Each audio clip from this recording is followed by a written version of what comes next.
Pentagon. The day before 9/11, Secretary of Defense Donald Rumsfeld declared war, not on foreign terrorists. The adversary is closer to home.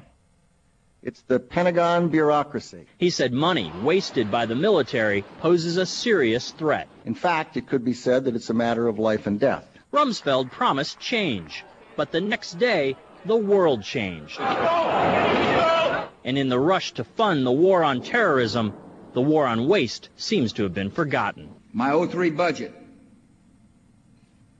calls for more than $48 billion in new defense spending. More money for the Pentagon when its own auditors admit the military cannot account for 25% of what it already spends. According to some estimates, we cannot track $2.3 trillion in transactions. $2.3 trillion with a T.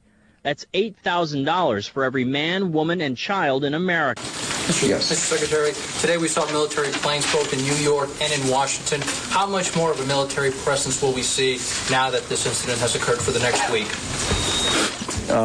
Those kinds of decisions are made day to day. It is correct that we had aircraft flying protective missions at various places in the United States today, and they will do that as appropriate. Mr. Secretary, what do you say to the American people who may have questions on how something so coordinated has been carried out against this nation? Can I ask you a question about some of the technology that you're developing to fight the war on terror, specifically directed energy and high-powered microwave technology? When do you envision that you can weaponize that type of technology? Goodness.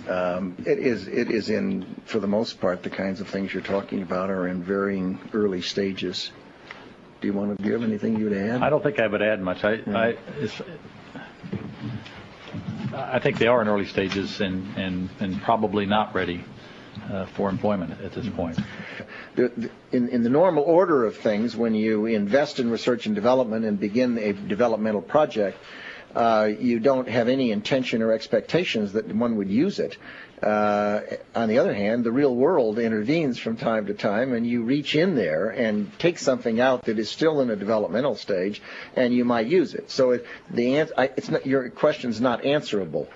It depends on what happens in the future and how well things move along the track, and whether or not someone feels it's appropriate to reach into a development stage and see if something might be useful, as was the case with the unmanned aerial vehicles. But you sound like you're willing to experiment with it. I think that's the point, and I think, we have, I think, from the beginning of this conflict, I think General Franks has been very open to looking at new things if there are new things available, and has been willing to put them into the fight even before they've been fully wrung out. And I think that's not referring to these two particular cases of directed energy or high-powered microwave. But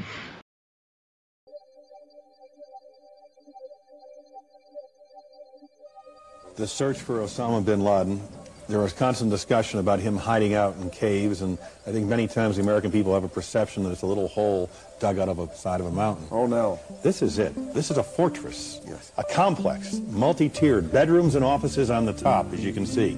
Secret exits on the side and on the bottom. Cut deep to avoid thermal detection. A ventilation system to allow people to breathe and to carry on. The entrance is large enough to drive trucks and even tanks, even computer systems and telephone systems. It's a very sophisticated operation. Oh, you bet. This is serious business, and there's not one of those. There are many of those. He claimed he met 3 of the 9/11 hijackers in Shreveport a year before the attacks. This morning, local dentist David Graham is dead after the family says he was poisoned more than 2 years ago. At the time, Graham was trying to publish a manuscript about meeting 3 Middle Easterners in Shreveport. He feared they were plotting to bomb Barksdale. Graham wrote that he warned the FBI. Then after 9/11, he saw their pictures among the hijackers. Before Graham was poisoned, he was supposed to testify at a deportation hearing against a Pakistani man, Jamad Khan, who hosted the men Graham believed to be the Are you ready for Planet Manhunt? You're about to end. To understand how the Pentagon can lose track of trillions, consider the case of one military accountant who tried to find out what happened to a mere $300 million. We know it's gone, but we don't know what they spent it on. Jim Minery, a former Marine turned whistleblower, is risking his job by speaking out for the first time about the millions he noticed were missing. They got to cover it up. And that might just be an understatement, Jim. The next day, September 11, 2001, the area at the Pentagon that was heavily destroyed also housed the civilian accountants, bookkeepers, and budget analysts that would have investigated the missing funds, including all the computers that had all the information.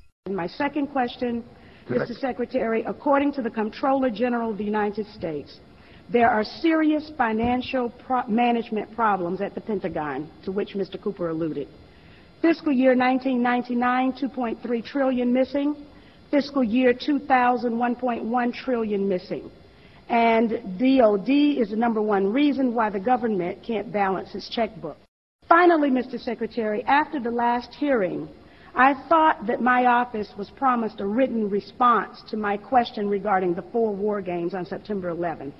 I have not yet received that response, but would like for you to respond to the questions that I've put to you today, and then I do expect the written response to my previous question, hopefully by the end of the week. If you could proceed to my second question, please. The second question,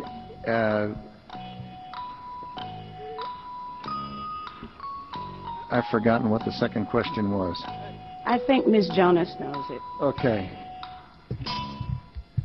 Thank you, Ms. McKinney. I appreciate the question. I appreciate your interest in our department's financial condition, and we are working very hard on that program. I've just come back recently. I understand that you're working hard on it, but my question was, who has the contract? How long have they had that contract, and how much money have we spent on it? In general, we spend about $20 billion in the Department on Information Technology Systems. The accounting systems are part of that. I can get you the exact number for the record of what we spend on our current, what we call legacy systems, and those that we're moving toward. And who has the contract? That would be a multitude of individuals. Could you name some, please? Well, I think off the top of my head, well, I would rather not. I'd rather provide that for the record. That's not privileged information, is it? I'm sure it's not. Well, please. We still have time, so please. I would be glad to provide for the record. I don't want to talk from the top of my head and be incorrect. They got to cover it up.